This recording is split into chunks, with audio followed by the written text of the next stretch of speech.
Good morning. Good morning. How is everybody? Good, excited? I know you're probably feeling like this. Summer was way too short. It's way too short. But we do have a great program planned for you, even though the kids are back in school. We will be back next week. We are very excited about today and starting off on a good note. So we have a very exciting program planned for you today. And I want to go ahead and get started. So the first thing I'd like to do is welcome. Welcome our wonderful staff, faculty, administrators. There may be a few students in the audience.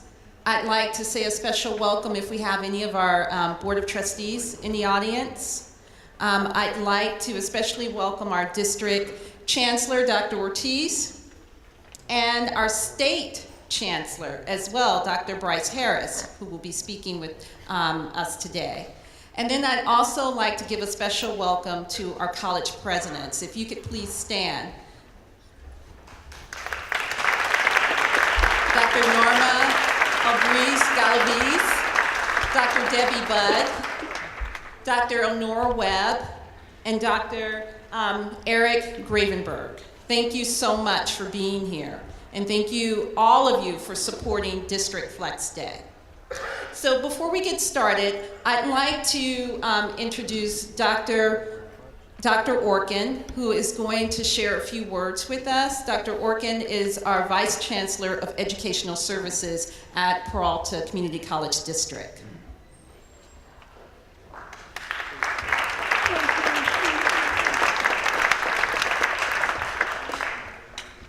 Good morning, everyone. As many of you know, longtime Peralta employee Cheryl Queen passed away unexpectedly in a meeting at the district less than 2 weeks ago on August 1st.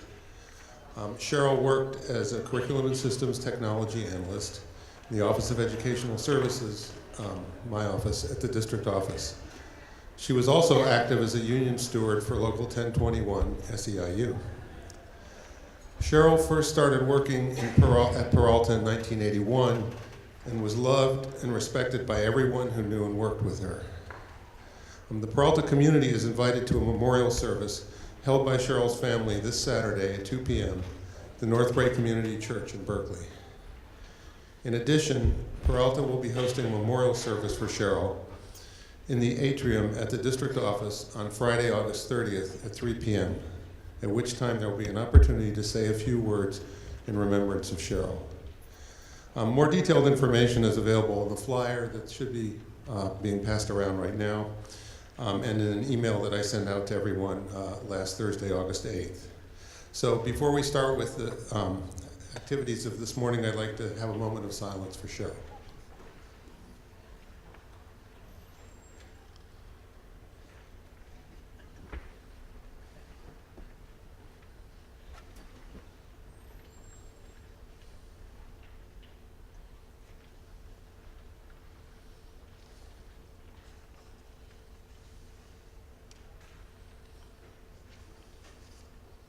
Okay, thank you very much. And as Cheryl would say, the show must go on, so. Thank you, Dr. Orkin. Now I would like to introduce and bring on to the stage our shared governance and union leadership. You can please come up. Good morning. I'm Lynn president of the District Academic Senate, entering I think it's the 5th year of service in that capacity. It is fitting that I'm positioned to speak after our joint respect for a pivotal Peralta staff member who had critical responsibilities behind the scenes for more than 25 years. On behalf of all Peralta faculty, I want to open by first acknowledging Cheryl Queen and the central role she played in maintaining our district curriculum database. Cheryl was the keeper of the curriculum keys, so to speak, in addition to being the curriculum institutional memory, in ways that most of us can at best, barely perceive. She is now and will long be sorely missed. Curriculum, number one of the 10+1 areas within which faculty have purview for making recommendations about decision making. The core essential aspect of our reason for being an educational institution, of what we do as teachers, support staff, and administrators. As some of you know, I'll be returning to the classroom this semester after a 5-year leave of absence to serve the college in other ways, rejoining the majority of my colleagues in that exhilarating, gratifying, demanding, and often terrifying endeavor we call teaching. Because a lot has changed in the educational panorama in those 5 years, this summer I've been reading and thinking about ideas from other educators in blogs, news articles, tweets, webinars, TED Talks, and most prominently in a book by Dr. Curtis J. Bonk, "The World is Open." My takeaway from all that reading is perhaps most succinctly summarized in this quotation from Linda Darling Hammond that Dean Mildred Lewis used in the Laney College retreat presentation yesterday. Quote, "The new mission of schools is to prepare students to work at jobs that do not yet exist, creating ideas and solutions for products and problems that have not yet been identified, using technologies that have not yet been invented." I'll repeat that while the implications of the statement creep into our cognitive schema of how to be an educator. The new mission of schools is to prepare students to work at jobs that do not yet exist, creating ideas and solutions for products and problems that have not yet been identified, using technologies that have not yet been invented. Now, I don't know fully, by any means, what this means in practical terms, as I'm sure none of you do either today. But I do know that we won't be able to prepare our students for that unknown tomorrow, fast becoming today, by continuing to do what we have been doing for the past 20, 30, 40, 50, maybe even 100 years. If we are to remain, some might say, become relevant as an entity of higher learning, the education world of tomorrow must accommodate the needs of many, many more students who require different teaching and learning modalities that are now commonly in use in our classrooms. So I hope you will join me in Este Grande Aventura, the daring adventure of doing what is required of us today while deconstructing and reconstructing a system to support what must happen tomorrow. We who are teachers must learn to be the facilitators and mentors in a new model that supports learning in an open world.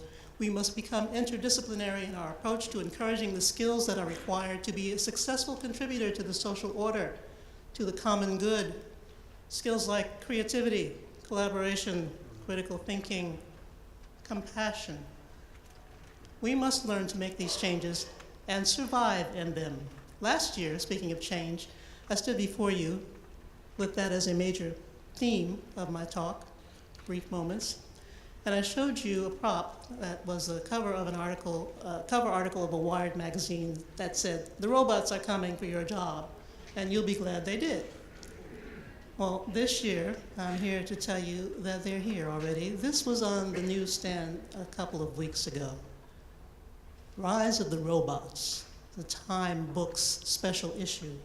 We've got company, how smart machines will change our lives. They already are changing our lives. They, you can think of them as they, and the software that runs them, have made it possible for not only our students to learn differently, but for us to learn differently and quickly, because that is what is required, efficiently and quickly.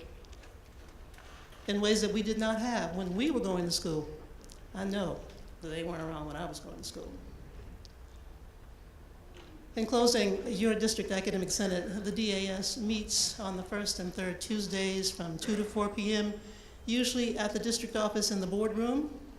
In that setting, 12 elected faculty representatives and our ex officio past President, Commissioner Governor Dr. Joseph Belansky meet publicly to debate, discuss, deliberate, consider, and make recommendations on all issues and concerns reflected in the 10+1 areas in which we have purview.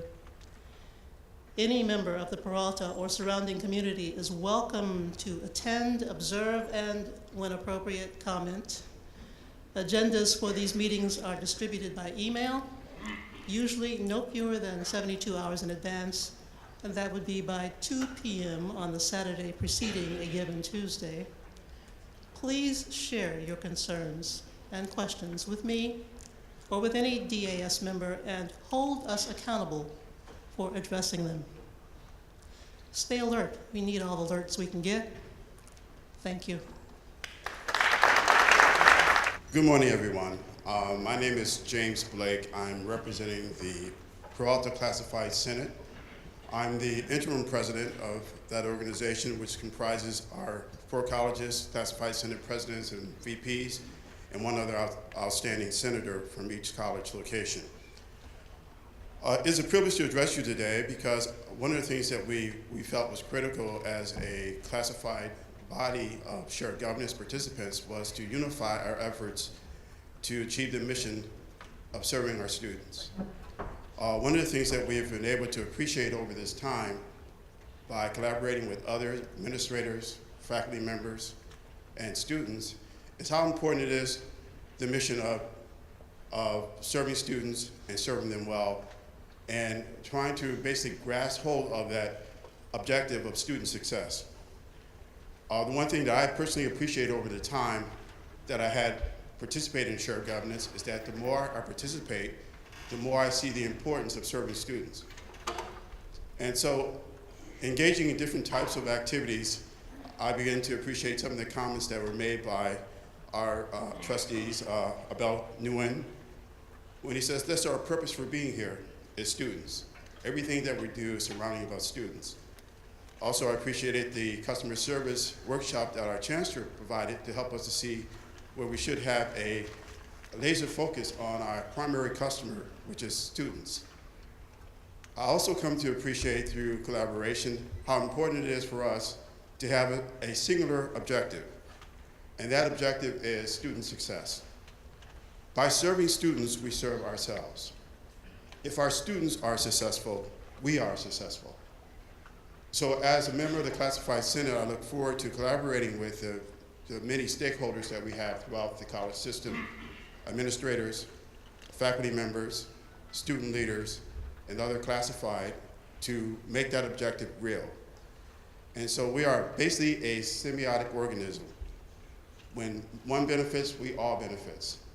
And our primary focus for this year and forward should be student success. And that way we work better with each other, and we have obtaining that objective of making sure that our students are successful.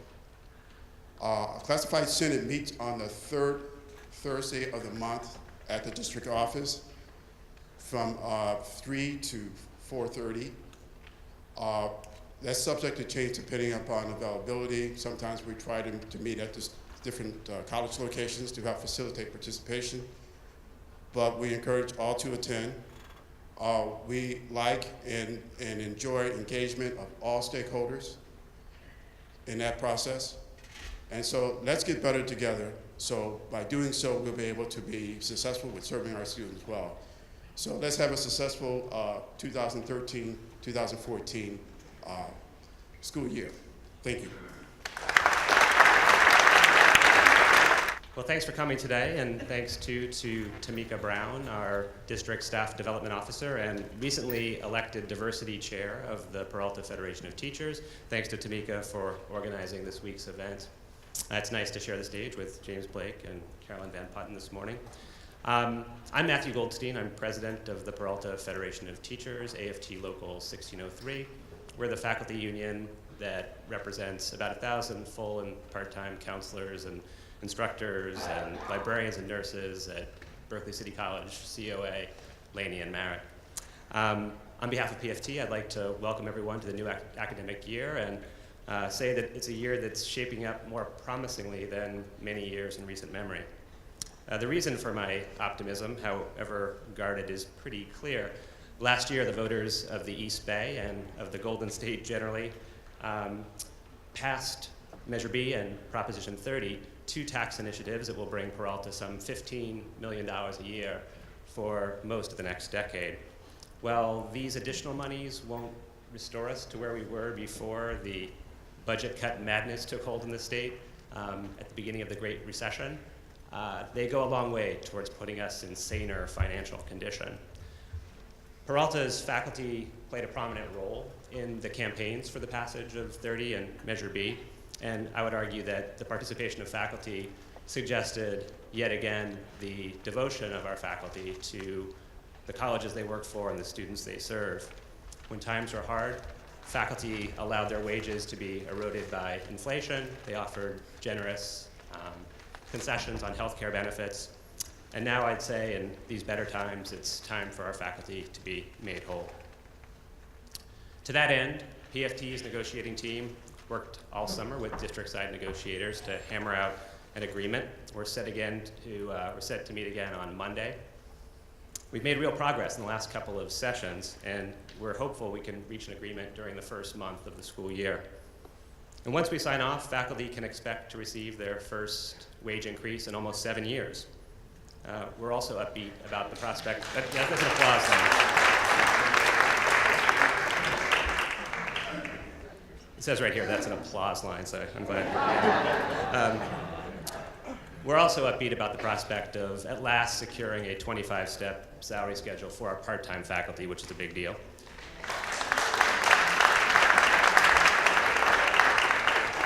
And we're confident that funds for professional development and sabbaticals will at last return to the colleges where they belong. So we'll keep you posted.